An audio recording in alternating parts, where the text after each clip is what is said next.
যুক্তরাষ্ট্রের কেন্দ্রীয় bank federal রিজার্ভের সাবেক চেয়ারম্যান ও বিশ্বের অন্যতম প্রভাবশালী অর্থনীতিবিদ অ্যালান গ্রিনস্প্যান ১০০ বছর বয়সে মারা গেছেন।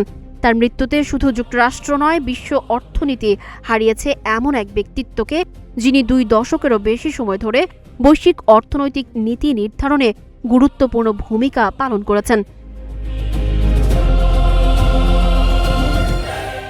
১৯২৬ সালের ৬ মার্চ নিউ ইয়র্কে জন্মগ্রহণ করেন গ্রিনস্প্যান। শৈশব থেকেই গণিত ও অর্থনীতির প্রতি তার আগ্রহ ছিল। নিউ ইয়র্ক ইউনিভার্সিটি থেকে অর্থনীতিতে উচ্চশিক্ষা গ্রহণের পর তিনি অর্থনৈতিক বিশ্লেষক হিসেবে কর্মজীবন শুরু করেন। পরে পরামর্শক প্রতিষ্ঠান গড়ে তোলেন এবং ধীরে ধীরে যুক্তরাষ্ট্রের নীতি নির্ধারণী মহলে প্রভাবশালী ব্যক্তিত্বে পরিণত হন। ১৯৮৭ সালে তৎকালীন প্রেসিডেন্ট রোনাল্ড রিগ্যান তাকে ফেডারেল রিজার্ভের চেয়ারম্যান হিসেবে নিয়োগ দেন। এরপর তিনি প্রায় ১৯ বছর এই পদে দায়িত্ব পালন করেন, যা ফেডের ইতিহাসে অন্যতম দীর্ঘমেয়াদ। তার দায়িত্বকাল শেষ হয় ২০০৬ সালে। গ্রিনস্প্যানের সময় যুক্তরাষ্ট্র ১৯৯০-এর দশকে দীর্ঘ অর্থনৈতিক প্রবৃদ্ধি, নিম্ন মূল্যস্ফীতি এবং প্রযুক্তি নির্ভর অর্থনৈতিক সম্প্রসারণের অভিজ্ঞতা অর্জন করে। এই সময়কে অনেক অর্থনীতিবিদ আধুনিক মার্কিন অর্থনীতির স্বর্ণযুগ হিসেবে উল্লেখ করেন।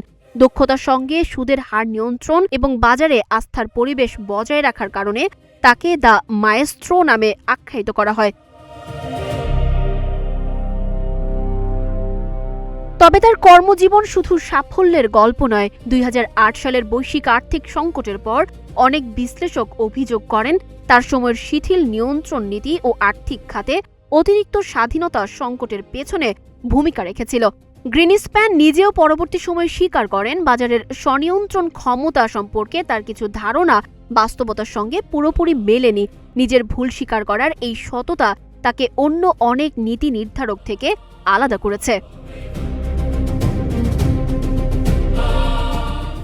তিনি রিপাবলিকান ও ডেমোক্র্যাট উভয় দলের একাধিক প্রেসিডেন্টের সঙ্গে কাজ করেছেন। অর্থনৈতিক বিষয়ে তার মতামত ও বিশ্লেষণ দীর্ঘদিন ধরে আন্তর্জাতিক বাজার, কেন্দ্রীয় ব্যাংক এবং বিনিয়োগকারীদের কাছে বিশেষ গুরুত্ব পেত। গ্রিনস্প্যানের স্ত্রী আন্দ্রেয়া মিশেল জানিয়েছেন, পার্কিনসন রোগজনিত জটিলতায় তিনি মৃত্যুবরণ করেন। এক বিবৃতিতে তিনি বলেন, অ্যালান গ্রিনস্প্যান ছিলেন একজন অসাধারণ ব্যক্তি, যিনি কয়েক দশক ধরে যুক্তরাষ্ট্রের অর্থনীতিকে গড়ে তুলতে গুরুত্বপূর্ণ অবদান রেখেছেন। অ্যালান গ্রিনস্প্যানের মৃত্যু একটি যুগের অবসান। সমর্থক ও সমালোচক উভয়ের কাছে তিনি আধুনিক অর্থনৈতিক ইতিহাসের অন্যতম গুরুত্বপূর্ণ চরিত্র হিসেবে স্মরণীয় হয়ে থাকবেন।